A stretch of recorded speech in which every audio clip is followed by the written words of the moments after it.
Students, Bismillahirrahmanirrahim. How are you all? Our today's topic is syllables और syllable structure. Syllable जो है ना, हम ये मॉर्फोलॉजी में इसको स्टडी कर रहे थे. Syllable is another important concept of English pronunciation. यानी सिलेबल की मदद से ही हम जो इंग्लिश के वर्ड्स होते हैं ना उनको प्रोनाउंस कर पाते हैं. Syllables are the building blocks of a word. यानी बिल्डिंग ब्लॉक की तरह होता है, जैसे एक बिल्डिंग को बनाने के लिए ईंटें होती हैं, इसी तरह से डिफरेंट सिलेबल्स मिलकर वर्ड बनाते हैं. Unless we understand syllables we in continue to make mistake in pronunciation. जब तक हमें इन सिलेबल्स की समझ ना हो तब तक हम जो है वर्ड्स को प्रोनाउंस सही तरह से नहीं कर सकते. To know about a syllable, ये लाइन स्किप कर दें. आगे, understanding syllables helps us a lot with pronunciation. मतलब सिलेबल्स का समझ जाना, इनकी अगर हमें समझ आ जाए तो हम जो है वर्ड्स की प्रोनाउंसिएशन बहुत अच्छे एसेंट से कर सकते हैं. दे improve reading and speaking skills also. इनकी वजह से हमारी पढ़ने की और बोलने की जो स्किल्स होती हैं वो भी इम्प्रूव होती हैं. When we say a word the sounds we create naturally divide the word into small parts. मतलब जब भी हम कोई लफ्ज़ बोलते हैं तो वो उसके डिफरेंट पार्ट्स होते हैं जिनको मिलके वो वर्ड बना होता है. जैसे अगर हम कहते हैं ब्यूटीफुल, इसमें कितने यानी सिलेबल्स हैं, BOT full. We call this part syllables. अब ये जो पार्ट्स होते हैं ना एक वर्ड के, जो डिफरेंट पार्ट्स होते हैं वो सिलेबल्स कहलाते हैं. The process of breaking a word into a small parts is called syllabification. कि यानी एक वर्ड को छोटे सिलेबल्स में जो जोड़ने का प्रोसेस, तोड़ने का जो प्रोसेस होता है उसको सिलेबिफिकेशन कहा जाता है. फॉर एग्जांपल, वर्ड है रिफ्लेक्ट, तो इसके सिलेबल बनेंगे रिफ्लेक्ट, 2 सिलेबल हो गए रिफ्लेक्ट. Has 2 syllable. इसी तरह से photography, photography has 4 syllables. Bag, bag में जो एक ही सिलेबल है क्योंकि ये एक ही जो है ना साउंड देता है. Bag has only 1 syllable and it forms the whole word. अब ये देखिए, आई हैज़ ओनली 1 सिलेबल. ए जो ये जो बैग में आया ना, has only 1 syllable and it forms the whole word. यानी इसने जो है ना पूरा लफ्ज़ बना दिया. To understand the sound symbols, ये लाइन भी आपने स्किप कर देनी है. आगे देखिए syllable structure. Each language has certain restrictions. हर ज़ुबान की जो है ना कुछ रिस्ट्रिक्शन होती हैं, कुछ लिमिटेशंस होती हैं to use possible combination of sound to form words और parts of words. In English language we can not have a complete word having all consonants और word beginning with a consonant sequence like FPG और ZBN. मतलब यानी different ज़ुबानों की मुख्तलिफ limitations होती हैं. इसी तरह से इंग्लिश ज़ुबान की एक लिमिटेशन क्या है कि इसमें जो हैं जो कॉन्सोनेंट्स हैं ना वो इकट्ठे नहीं आ सकते. मतलब ABC जो है वो कोई लफ्ज़ नहीं बनाता, दरमियान में इनके वॉवल्स आते हैं तो वर्ड्स जो हैं वो बनते हैं. मतलब जो भी सिलेबल होता है ना वो कॉन्सोनेंट और वॉवल का मिक्सअप होता है. Considering the possible combination of sound syllables, a syllable structure is followed in English language. तो उसमें जो है ना ये जो है ना स्ट्रक्चर जो है वो फॉलो किया जाता है. इसको आप ये डायग्राम को आपने जो है ना इसी तरह से अपने क्वेश्चन में ऐड करना है. इसकी डिटेल हम आगे पढ़ते हैं. A syllable can have 3 parts, onset, nucleus and coda. कितने पार्ट्स होते हैं इसके एक सिलेबल के? Onset, nucleus and coda. यानी जो सिलेबल है ना उसके 2 टाइप्स होते हैं, एक ऑनसेट और राइम. और राइम के आगे से 2 पार्ट्स होते हैं, एक होता है न्यूक्लियस और एक होता है कोडा. द ऑनसेट एंड द कोडा आर कॉन्सोनेंट और कॉन्सोनेंट क्लस्टर्स. अब ऑनसेट और जो कोडा होते हैं ना वो कॉन्सोनेंट होते हैं या फिर कॉन्सोनेंट्स का क्लस्टर होते हैं, मतलब कॉन्सोनेंट्स का हजूम होते हैं.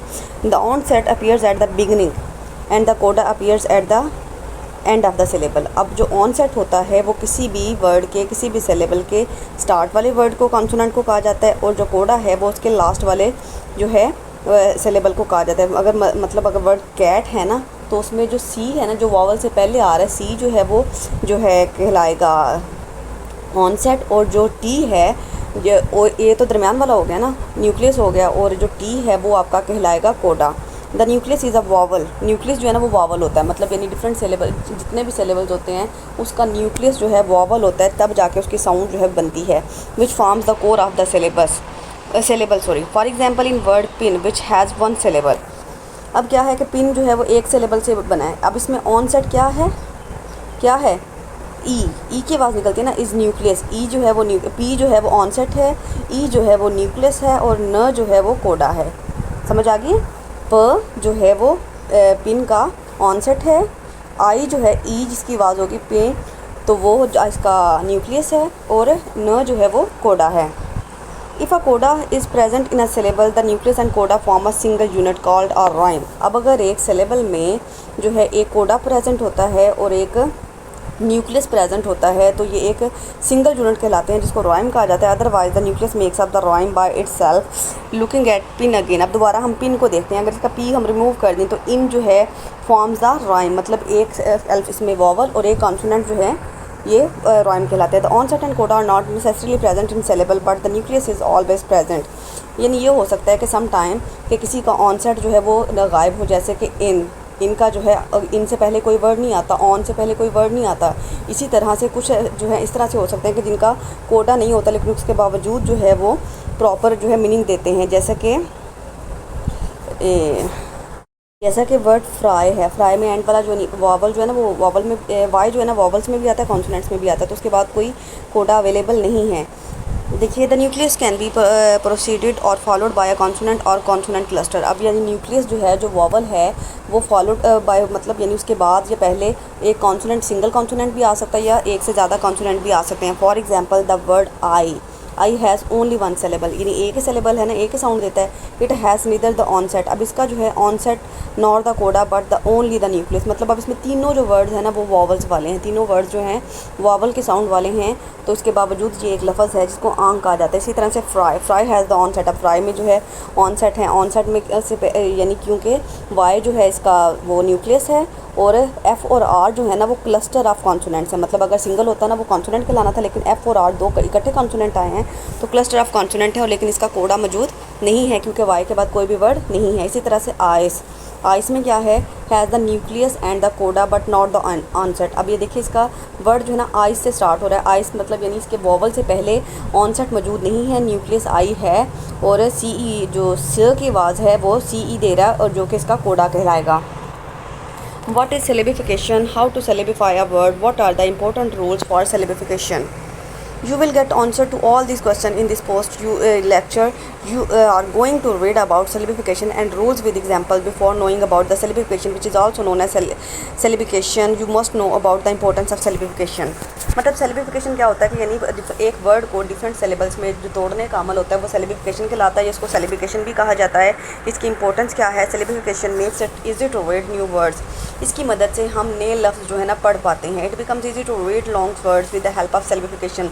मतलब जो लंबे लंबे लफ्ज़ होते हैं जिनकी प्रोनाउंसिएशन हमको नहीं आ रही होती, उनको हम डिफरेंट पार्ट्स में तोड़ के डिवाइड करके उनको आसानी से पढ़ सकते हैं। It helps improving reading speaking and pronunciation. इसकी मदद से हमारी रीडिंग स्पीकिंग और प्रोनाउंसिएशन जो है इम्प्रूव होती है। सिलेबिफिकेशन क्या होता है? Syllabification refers to the process of division of words into smaller parts, कि ये एक ऐसे प्रोसेस को कहा जाता है जिसमें एक वर्ड की डिवीजन हो जाती है, जिसको एक वर्ड को तकसीम किया जाता है छोटे हिस्सों में, which are known as syllables. और ये जो छोटे पार्ट्स होते हैं ये सिलेबल्स कहलाती हैं। To break a word into a small syllabus is to syllabify a word, कि यानी एक लफ्ज़ को छोटे सिलेबल्स में तोड़ना सिलेबिफाई अ वर्ड कहलाता है। It is important for you to know about a syllable to understand about syllabification. ये नेक्स्ट लाइन आपने स्किप करनी है। इसके बाद सिलेबल देखिए। Syllable is a smallest unit of sound of a written or spoken word, मतलब यानी जो लफ्ज़ बोला गया है या लिखा गया है उसका जो सबसे छोटा पार्ट होगा वो उसका सिलेबल कहलाएगा। It has at least one vowel sound, और इसकी शर्त ये होती है कि इसमें एक वावल साउंड ज़रूर प्रेजेंट होता है। For example man has one syllable as it has one vowel sound, but mango में जो है अब इसमें ये इसके दो सिलेबल हैं क्योंकि इसमें दो वावल साउंड है, पहले मैन फिर go, mango. Syllable as it has two vowel sound, मतलब मैन जो है वो सिंगल सिलेबल है और ये जो मैंगो है ये डबल सिलेबल है, टू साउंड वावल साउंड्स वाला है।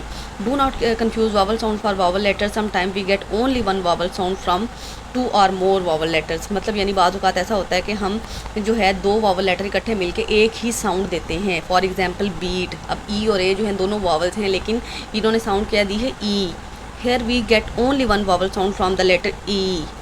ब्यूटी में देखें अभी तीन वावल इकट्ठे आ गए, BEAU, अभी तीनों मिलके सिर्फ ऊ की आवाज़ दे रहे हैं, beauty, UT। Here also we get only one vowel sound from the letters U, that is ऊ। इसी तरह से स्कूल, हेयर अब देखिए इसमें डबल जो है दोनों वावल आ गए। Here also we get only one vowel sound from the letters ऊ। स्कूल मतलब स्कूल नहीं इसको पढ़ते हैं हम, स्कूल पढ़ते हैं, ऊ।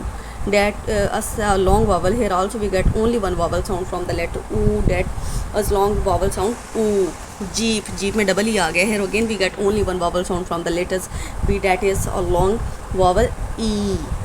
You understand this? ये लाइन भी स्किप करनी है अपने आगे। syllabification and the rules with examples. Never divide two vowels next to each other if they carry one sound. अब क्या है कि अगर एक ही वावल जो है वो अगर जो है ना दो वावल एक ही साउंड देते हैं तो उनको आप डिवाइड नहीं कर सकते। मतलब अब जैसे वर्ड ब्रेड है तो ब्रेड में वो आप BRE और AD को लैदा नहीं कर सकते। इसी तरह से ट्रीट है, इसी तरह से स्टूल है, रूट है।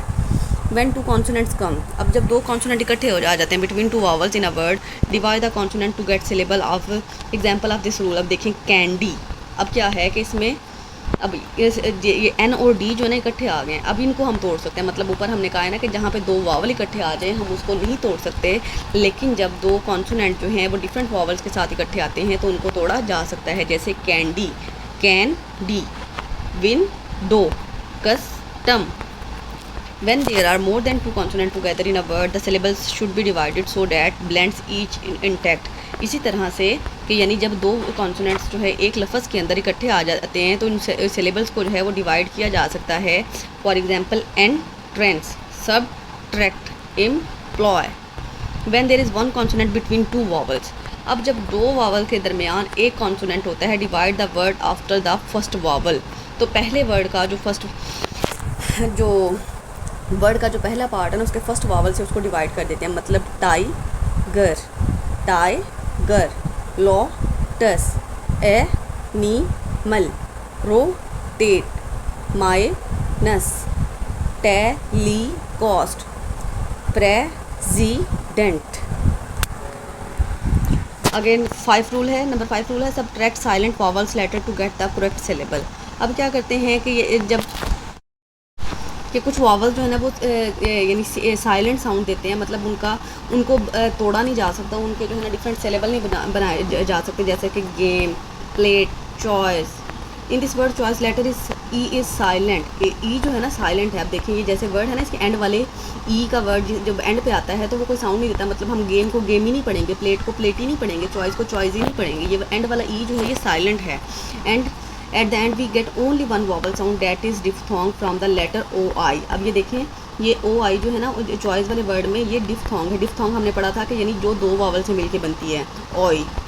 All the above words have only one syllable as there is only one vowel sound letter at the end is silent, E at the end is silent। अब यानी जितने भी हमने 3 वर्ड ऊपर पढ़े हैं ना इनका एंड वाला E जो है वो साइलेंट है और इनके जो सिलेबल हैं ये 1 वॉवल साउंड देते हैं। नंबर 6 रूल है divide compound words between the 2 base words. अब कंपाउंड वर्ड जो होते हैं ना उनको 2 बेस वर्ड में जो है तकसीम किया जा सकता है। मतलब bed sheet, black board, white board, notebook, football, इसी तरह के जो वर्ड होते हैं।